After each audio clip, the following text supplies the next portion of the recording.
Que a graça e a paz do Senhor seja sobre a tua vida nesse dia, em cada momento, fazendo transbordar bênçãos sobre você, sobre os seus e aquilo que Deus tem para a sua vida. Nós queremos continuar falando sobre maturidade e caráter e hoje sobre o tema o principal pilar.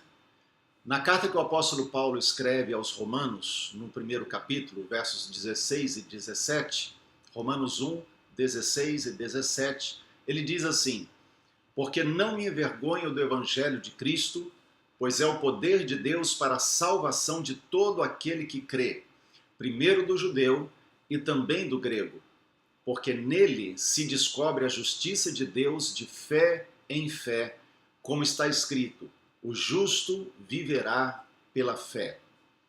Quando nós olhamos para as Escrituras Sagradas e olhamos para a história e fazemos uma comparação entre os dois, acabamos por perceber que em diversos momentos da história, não só Israel, mas a Igreja de Cristo também se distanciou dos princípios dos ensinos sagrados.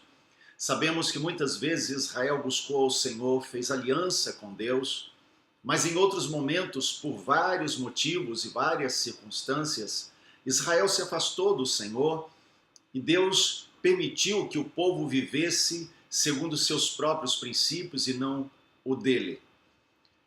Então, quando a igreja se afastou e começou a se distanciar do Evangelho, por mais de 1000 anos viveu um tempo de escurecimento. As trevas começaram a tomar conta da vida da igreja. Aos poucos, a igreja foi se distanciando da essência do Evangelho e permitindo que ensinos humanos, tradições humanas e muitas heresias tomassem conta da igreja. Mas, quando aproximou-se o ano 1500, nós vemos que muitos movimentos e muitas pessoas se levantavam com o coração ardendo, desejando mudança. Eram pessoas sinceras, é o remanescente fiel de Deus que sempre teve em Israel, sempre teve na igreja, aqueles que não dobraram os seus joelhos a Baal, aqueles que não se dobraram às heresias. Então vemos que lá por volta de 1500, pessoas começaram a se despertar para isso e começaram a se levantar e movimentos surgiram até que um monge alemão chamado Martinho Lutero decidiu se manifestar publicamente de uma forma muito forte. E ele impõe um momento de debate com a igreja quando fixa as suas 95 teses. E isso faz com que a igreja comece a olhar de volta para as Escrituras. Muitas coisas estavam acontecendo, não apenas isso, mas o fato é que Martinho Lutero foi um homem usado por Deus para chamar a igreja de volta à palavra, fazer com que a igreja voltasse novamente para o seu fundamento, para o único pilar que deveria ser a regra de fé, a palavra de Deus.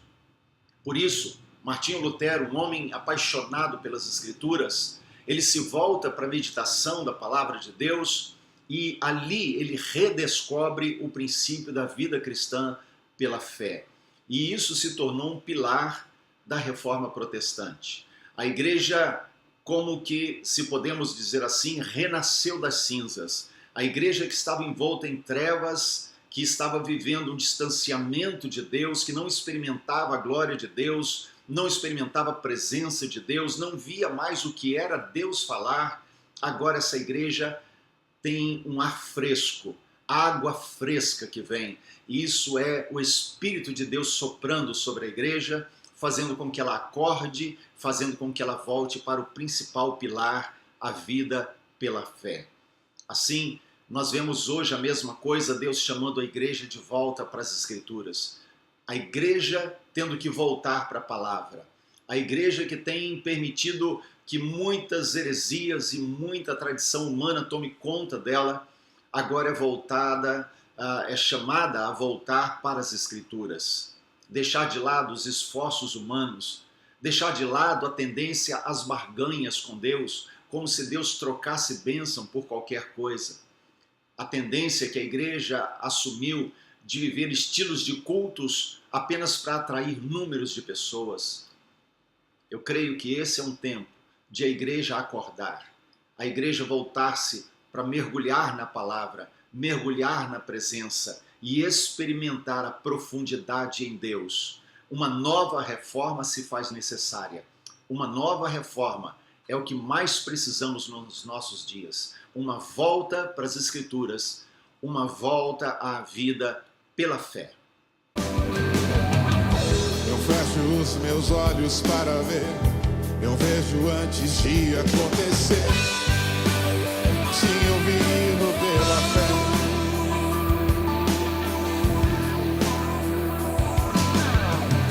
Levanto minhas mãos para guerrear, eu dobro os meus joelhos para lutar. Sim, eu vivo pela fé.